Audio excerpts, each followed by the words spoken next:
नमस्कार साथियों, मैं हरिओम शास्त्री एक बार फिर से आप सभी का स्वागत करता हूं। आज हम शुरू करने जा रहे हैं रुचिरा भाग 3 कक्षा 8 पाठ 8 संसार सागर से नायकः, यानी कि संसार सागर के नायक यानी कि हीरो।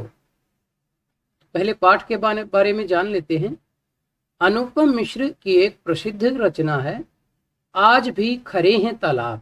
प्रस्तुत पाठ इस रचना के संसार सागर के नायक नामक अध्याय से संग्रहित है। यहाँ लेखक ने मानव निर्मित तालाब आदि को संसार सागर का नाम दिया है। इसमें विलुप्त हो रहे पारंपरिक ज्ञान और शिल्प के धनी गजधर के संबंध में चर्चा की गई है। तो यहाँ संसार सागर से नायकः, इस बात का मतलब क्या हुआ कि संसार सागर का नाम किसको दिया गया है। यहाँ लेखक ने मानव निर्मित तालाब आदि को संसार सागर का नाम दिया है। तो आइए शुरू करते हैं पाठ। के आसन ते अज्ञात नामानः, के यानी कि कौन, आसन यानी थे, ते यानी वे, अज्ञात नामानः, अज्ञात यानी कि जिनको नहीं जाना जा सकता या जिनको नहीं जाना जाता, नामानः नाम वाले। तो वे अज्ञात नाम वाले कौन थे, अर्थात जिनके नामों को हम जानते भी नहीं हैं।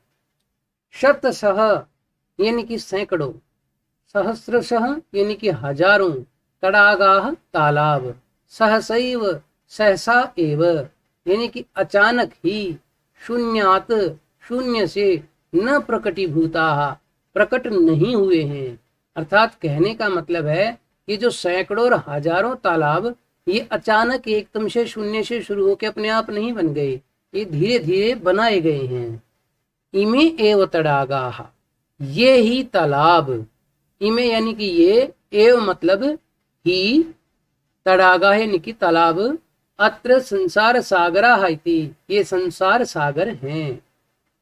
एतेषाम आयोजनस्य नेपथ्ये, एतेषाम यानी कि इनके, आयोजनस्य यानी कि आयोजन के, नेपथ्ये यानी कि नेपथ्य शब्द का मतलब होता है कि पर्दे के पीछे, लेकिन यहाँ पर्दे के पीछे इसका अर्थ नहीं लेंगे, इसका मतलब सिर्फ के पीछे लेंगे। इनके आयोजन के पीछे, निर्मापयित्रीणाम यानी कि निर्माण करवाने वाले, एक एकम एक इकाई में थे।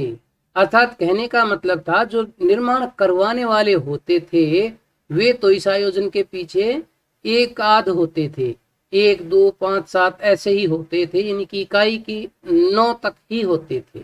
इकाई का अक्षर 9 तक होता है। निर्मातृणाम च दशकम आसीत, और निर्मातृणाम कौन होते हैं, जो निर्माण करने वाले हैं, वो दहाई की संख्या में होते थे। दहाई की संख्या कहाँ तक होती है, 99 तक, यानी कि वो सैकड़ों, लगभग 100 लोगों तक वो होते थे, और बनवाने वाले 2-4 व्यक्ति ही होते थे। एतत् एकम दशकम चाहत्य, एतत् यानी कि ऐसे, एककम यानी कि इकाई और दहाई, इकाई और दहाई, आहत्य इससे, आहत्य यानी कि मल्टीपल होके, यानी कि गुणा होकर, शतकम सहस्त्रम वा रचयतः स्म, सैकड़ों और हजारों रचना करते थे, यानी कि बनाते थे।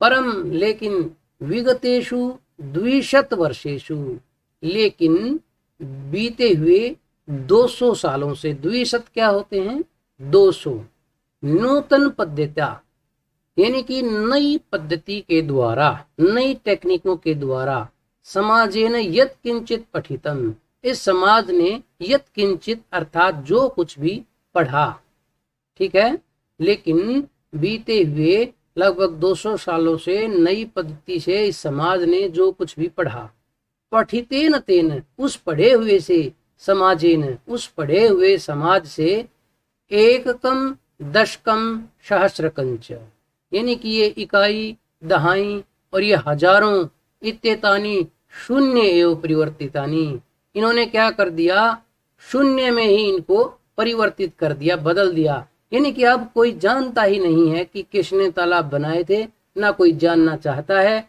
नई टेक्नोलॉजी आ गई है, ना उस तरह से काम होते हैं, जिनको काम करवाना होता है मशीनें काम कर देती हैं, किसी की आवश्यकता नहीं पड़ती है और ना ही उनको कोई बनाने वालों को जानना चाहता है कि किस किसने कैसे कैसे बनाया था। आगे देखते हैं, ये इस गद्यांश से संबंधित कठिन शब्दार्थ हैं। अस्य नूतन समाजस्य मनसि, अस्य यानी कि इस, नूतन समाजस्य यानी कि नए समाज के, मनसि मन में, इयमपि जिज्ञासा नैव उद्भूता, इयमपि यानी कि यह जिज्ञासा नहीं, नैव उद्भूता नहीं उत्पन्न होती है, ये इच्छा भी नहीं पैदा होती है, यद यानी कि अस्मात् पूर्वम इससे पहले, किससे पहले यानी कि इसका आजकल के समय से पहले, एतावतः तड़ागान इस तरह के तालाबों को की रचयन्ति स्म कौन बनाते थे। यहाँ आजकल के लोग तो इनके मन में जिज्ञासा भी नहीं होती है कि पहले कौन कौन किस किसने ऐसी इन तालाबों की रचना की। एतादृशानि कार्याणि इस तरह के कार्य कर्तुम करने के लिए ज्ञानस्य यो नूतनः प्रविधि विकसितः, ज्ञान की जो नूतन यानी कि नई प्रविधि यानी कि टेक्नोलॉजी विकसित हुई है, तेन प्रविधिनापि उस प्रविधि से भी क्या हुआ है, पूर्वम संपादितम एतत् कार्यम मापयितुम न केनापि प्रयतितम, तेन प्रविधिनापि उस तकनीकी से भी, उस प्रविधि से भी, पूर्व संपादितम एतत् कार्यम पहले किए हुए इन कामों को, मापयितुम न केनापि प्रयतितम मापने के लिए, केनापि यानी कि किसी ने भी, प्रयतितम प्रयत्न, न का मतलब नहीं किया। कहने का भाव यह है, इतनी अच्छी अच्छी टेक्निक आजकल कल नए समाज में आ रही है, लेकिन उस तकनीकी के द्वारा कोई ये नहीं जानना चाहता है कि इससे पहले जो काम किए ये किस किसने और किस किस तरह किए, ऐसा मापने की कोशिश कोई भी नहीं करता है। अद्य ये अज्ञात नामान है, आज ये जो अज्ञात नाम वाले हैं, वर्तनते हैं, पुरा ते बहुप्रथिता हसन, पुरा यानी कि पहले, ते वे, बहु प्रथिता, बहु यानी कि बहुत, प्रथिता यानी कि प्रसिद्ध, आसन यानी थे, यानी कि कहने का भाव है आज जिनको हम जानते भी नहीं हैं कि किन किन ने ऐसे ऐसे काम किए थे पहले के जमाने में, उन पुराने समय में वो लोग बहुत प्रसिद्ध थे, क्योंकि उस समय किसी के पास पैसा वैसा इतना था नहीं और वो लोग खर्चा लगाते थे और ऐसे तालाबों का निर्माण करवाते थे, तो उनका बहुत नाम होता था। अशेषे ही देशे, अशेषे का मतलब क्या होता है, शेष का मतलब होता है कुछ हिस्सा बच जाना, और अशेषे जहाँ कोई भी हिस्सा न बचे। अशेषे ही देशे यानी कि संपूर्ण देश में, तड़ागा है यानी कि तालाब, निर्मीयन्ते स्म बनाए जाते थे, निर्मातारो अपि और निर्माण करने वाले भी, अशेषे देशे निवसन्ति स्म संपूर्ण देश में निवास करते थे। ये इस गद्यांश से संबंधित शब्दार्थ हैं। अब यहाँ तक तो बात हुई थी तालाब के निर्माण करने वालों के बारे में, अब गजधर के बारे में जानते हैं। ये गजधर क्या होता है। गजधर इति सुंदर शब्द, गजधर नाम का यह जो सुंदर शब्द है, तड़ाग निर्मातृणाम सादरम स्मरणार्थम, तड़ाग यानी कि तालाब, निर्मातृणाम यानी कि बनाने वालों के लिए, सादरम सादर, स्मरणार्थम स्मरण करने के लिए यानी कि उनकी याद में है, इनको याद करने के लिए ये नाम है। राजस्थान से केषुचित भागेशु, राजस्थान के केषुचित यानी कि कुछ, भागेशु यानी कि भागों में, शब्दोयम यह शब्द, अद्यापि प्रचलित आज भी चलता है। कह गजधर, कौन है ये गजधर, यह गज परिमाणम धारयति स गजधर, यह यानी कि जो गज परिमाणम, गज नाम का परिमाण यानी कि एक गज नापने की एक इकाई होती है, धारयति इसको जो धारण करता है, स गजधर वही गजधर होता है। ये गज क्या होता है, आपने कभी सुना भी होगा कि जमीन का एक पैमाना नापने के लिए, निश्चित दूरी के लिए एक पैमाना होता है जिसे हम गज कहते हैं, जो लोहे की छड़ी नुमा होता है। जैसे हम किसी कपड़े की दुकान पे जाते हैं तो वहाँ एक स्टील के जैसा गज होता है, वो 1 मीटर का भी होता है और वो गज का भी होता है। यानी कि आपने सुना होगा कभी किसी जमीन वगैरह की नपाई के लिए कि ये प्लाट इतने गज का है, तो गज क्या होता है, 3 फीट की लंबाई का एक लोहे का पैमाना होता है। गज परिमाणम एवं, ये गज का परिमाण ही मापन कार्य उपयुज्यते, नापने के काम में उपयोग किया जाता था। यह आज भी किया जाता है, क्योंकि प्लाट वगैरह आज भी बताया जाता है कि ये इतने गज का प्लाट है। ये उन्हीं की देन है। समाज में त्रिहस्त परिमाणात्मिकी, 3 हाथ के परिमाण की, यानी कि 3 हाथ लंबी लोह अष्टिम, लोह की छड़ को हस्ते गृहीत्वा, हाथ में लेकर, चलंतः चलते हुए, गजधर इदानीम यानी कि इस समय, शिल्पी रूपेण यानी कि शिल्पी के रूप में, नैव नहीं, समादृताः भवन्ति, सम आदृताः यानी कि आदर नहीं, संति होता है उनका, यानी कि वो आज भी आदर नहीं पाते हैं। आज पहले उनका बहुत आदर होता था, जो हाथ में गज लिए हुए गजधर होते थे, नपाई वगैरह करते थे, लेकिन आज स्पेशल उनका कोई आदर नहीं है। गजधरः यह समाज से गांभीर्य मापिए, गजधर कौन है?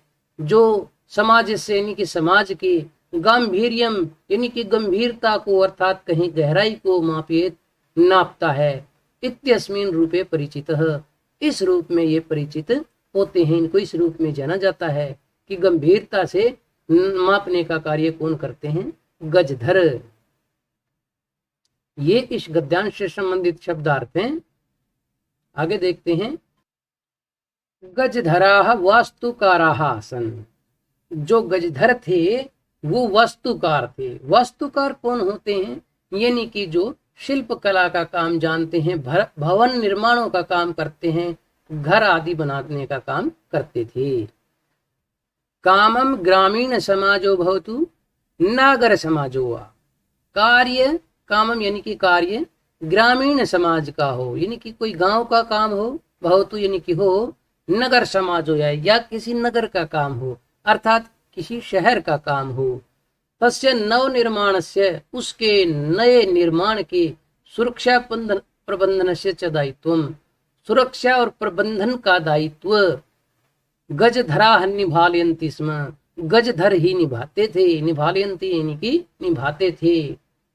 नगर नियोजनात यानी कि शहरों को बनाने से लेकर, लघु निर्माण पर्यंतम, छोटे से छोटे काम करने तक, सर्वाणि कार्याणि सभी कार्य, एतेषु एव इनकी, एतेषु एव ये ही, आधृतानि आसन इन्हीं पर आधारित था। आधृतानि यानी कि आधारित थे, यानी कि कहने का भाव है कि बड़े से बड़े काम से लेकर छोटे से छोटे काम तक सारे काम इन्हीं के ऊपर आधारित थे, गजधरों के ऊपर। ते योजना प्रस्तुतवन्ति स्म, वे योजना प्रस्तुत करते थे, यानी कि प्लानिंग करते थे कि कैसे कैसे क्या क्या बनाना है, मैप वगैरह बनाते थे। भावी व्ययम आकलयन्ति स्म, और भावी यानी कि आगे आने वाले व्यय यानी कि खर्चे का आकलन भी करते थे, एस्टिमेट देते थे कि लगभग इतना खर्चा आ जाता है, आ जाएगा। जैसे आज के टाइम में ये आर के स्ट्रक्चर होते हैं, सेम इसी तरह ही। उपकरणान संग्रहणन्ति स्म, और उपकरणों को, उपकरण क्या होते हैं? यानी कि औजारों को संग्रहणन्ति यानी कि संग्रहित करते थे, औजारों को भी इकट्ठा करते थे। जो जो घर बनाने के लिए चीजें चाहिए, औजार चाहिए, वो सब इनके पास उपलब्ध होते थे। प्रतिदाने ते न तदयाचन्ते स्म, प्रतिदान और बदले में, प्रतिदान का, दान का मतलब होता है कुछ देना, और प्रतिदाने यानी कि वापस कुछ लेना, किसी काम के बदले में कुछ वापस लेना। तो वापस बदले में, काम के बदले में, ते न तदयाचन्ते स्म, वे नहीं ऐसा मांगते थे, याचन्ते यानी कि मांगते स्म थे। यद दातुम जिसको देने में, तेषाम स्वामिनः उनका मालिक यानी कि जो घर बनाने जा रहा है वो असमर्था भवेयु असमर्थ हो। वो कहने का भाव है वो ऐसा कुछ नहीं मांग लेते थे कि देने वाला असमर्थ हो, बहुत ज्यादा खर्चा और बहुत ज्यादा पैसे वो नहीं मांगते थे।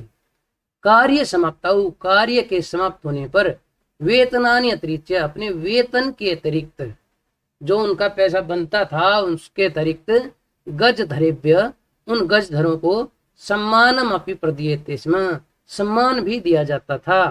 नमः एतादृशेभ्यः शिल्पीभ्यः नमस्कार है ऐसे शिल्पियों को, इनकी ऐसे शिल्पी कारीगरों को नमस्कार है। ये इस गद्यांश से संबंधित शब्दार्थ हैं। साथियों, अगर अभी तक आपने हमारे चैनल को सब्सक्राइब नहीं किया है तो कृपया चैनल को सब्सक्राइब करें और साथ में लगे बेल आइकन को अवश्य दबाएं ताकि आगे आने वाले हर वीडियो का नोटिफिकेशन आपको मिलता रहे। आइए शुरू करते हैं अभ्यास कार्य। पहला प्रश्न देखते हैं। एक पदेन उत्तरत, एक पद में उत्तर दो। पहला प्रश्न देखते हैं।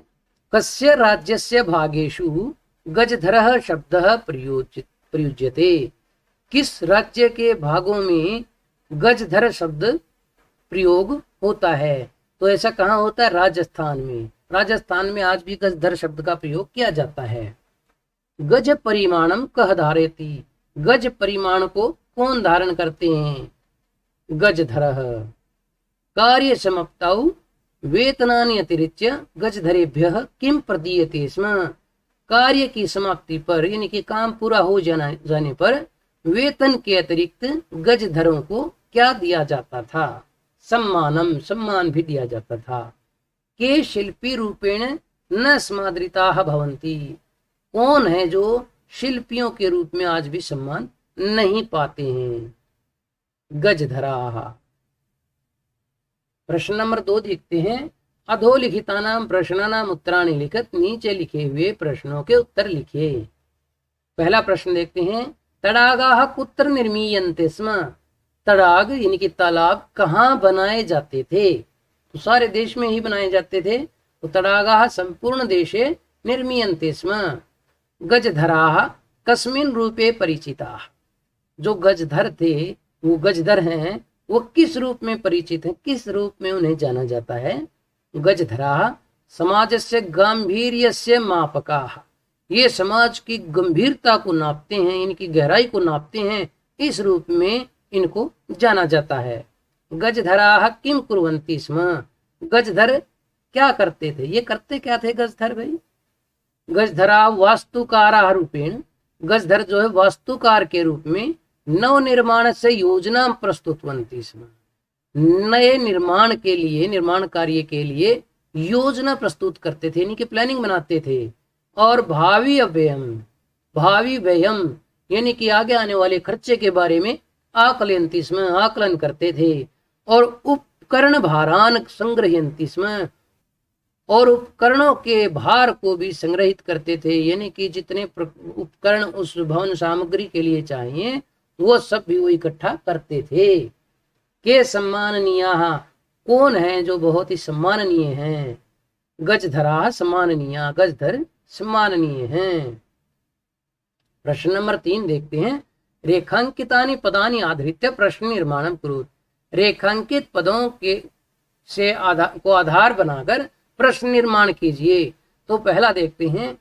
सुरक्षा प्रबंधनस्य दायित्वं गजधराः निभालयन्ति स्म। सुरक्षा प्रबंधन का दायित्व गजधर निभाते थे। तो सुरक्षा प्रबंधन से इसके स्थान पर क्या रखें? ये षष्ठी भक्ति एक वचन है, क्या रखें कि ये प्रश्न बन जाए? तो षष्ठी भक्ति एक वचन किम शब्द रूप रख देते हैं, तो क्या बनेगा? कस्य। कस्य दायित्वं गजधराः निभालयन्ति स्म। तेषां स्वामिनः असमर्थाः सन्ति। उनके स्वामी असमर्थ हैं। तो तेषां ये षष्ठी भक्ति का बहुवचन है, तो इसके स्थान पर किम शब्द का षष्ठी विभक्ति बहुवचन का रूप रख देते हैं। केशाम स्वामिनः असमर्थाः सन्ति। ये प्रश्न बन जाएगा। कार्य समाप्तौ वेतनानि अतिरिच्य सम्मानपि प्राप्नुवन्ति। कार्य की समाप्ति पर वेतन के अलावा सम्मान भी प्राप्त करते थे। तो वेतनानि क्या है? किम शब्द नपुंसक लिंग बहुवचन है, तो एक प्रथमा विभक्ति बहुवचन है वेतनानि, तो इसके स्थान पे क्या रखेंगे? कानि। किम के कानि। कार्य समाप्तौ कानि अतिरिच्य सम्मानमपि प्राप्नुवन्ति। गजधरः सुंदरः शब्दः अस्ति। तो गजधरः क्या है? प्रथमा विभक्ति एक वचन है, तो इसके स्थान पे क्या रखेंगे? कः सुंदरः शब्दः अस्ति। तडागाः संसार सागराः कथ्यन्ते। तालाबों को संसार सागर कहा जाता है, तो क्या रखेंगे इसके स्थान पे? प्रथमा विभक्ति बहुवचन कह कहू के संसार सागराः कथ्यन्ते। कौन संसार सागर कहे जाते हैं? आगे देखते हैं, अधोलिखितेषु यथापेक्षितम संधि विच्छेदम कुरु। नीचे लिखे हुए शब्दों में क्या करना है, यथापेक्षित संधि विच्छेद कीजिए, जहां आवश्यकता है वहां रिक्त स्थान को भर दीजिए।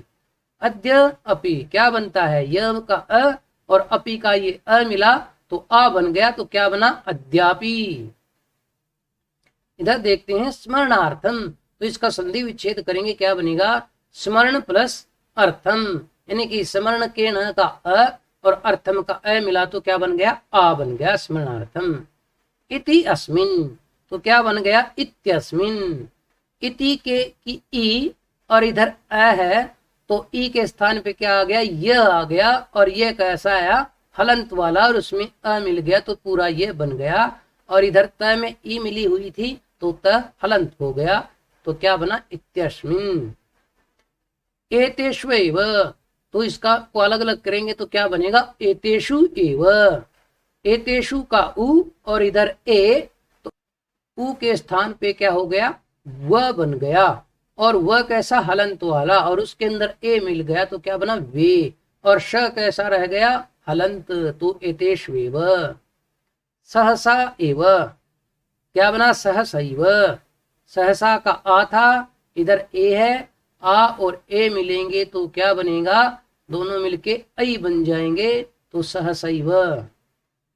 प्रश्न नंबर 5 देखते हैं, मंजूषातः समुचितानि पदानि चित्वा रिक्त स्थानानि पूरयत। मंजूषा से यानी कि पेटिका से उचित पदों को चुनकर रिक्त स्थानों की पूर्ति कीजिए। ये मंजूषा है, इसमें से शब्द चुनने हैं। देखते हैं, पहला रिक्त स्थान क्या आएगा, छात्राः पुस्तकानि डैश विद्यालयं गच्छन्ति। छात्र पुस्तक डैश विद्यालय जाते हैं, तो गृहीत्वा यानी कि लेकर, छात्र पुस्तकें लेकर विद्यालय जाते हैं। मालाकाराः पुष्पैः मालाः, माला बनाने वाले फूलों से माला क्या करते हैं, रचयन्ति यानी बनाते हैं। मम मनसी एका डैश वर्तते, मेरे मन में एक डैश है, क्या है, एक जिज्ञासा, यानी कि जिज्ञासा क्या होती, जानने की इच्छा। रमेशः मित्रैः डैश विद्यालयं गच्छति, रमेश मित्रों के डैश यानी कि मित्रों के साथ, सह विद्यालयं गच्छति विद्यालय जाता है। डैश बालिका तत्र अहसत, डैश बालिका वहां हंसी, तो क्या बनेगा, सहसा यानी कि अचानक बालिका वहां हंसी। प्रश्न नंबर 6 देखते हैं, पद निर्माणम कुरुत, पदों का निर्माण कीजिए। कैसे, धातु और प्रत्यय मिलाकर क्या पद बनता है ये बताना है। पहले उदाहरण दिया गया है, क्री धातु है, तुमुन प्रत्यय है, क्या बन गया, कर्तुम। ह्री धातु तुमुन प्रत्यय, क्या बनेगा, हर्तुम। त्रिधातु तुमुन प्रत्यय, क्या बनेगा, तरतुम। आगे देखते हैं, नम धातु त्वा प्रत्यय, क्या बना, नत्वा। गम धातु त्वा प्रत्यय, क्या बनेगा, गत्वा।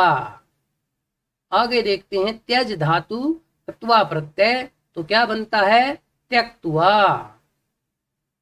भुज धातु त्वा प्रत्यय, तो क्या बना, भुक्त्वा।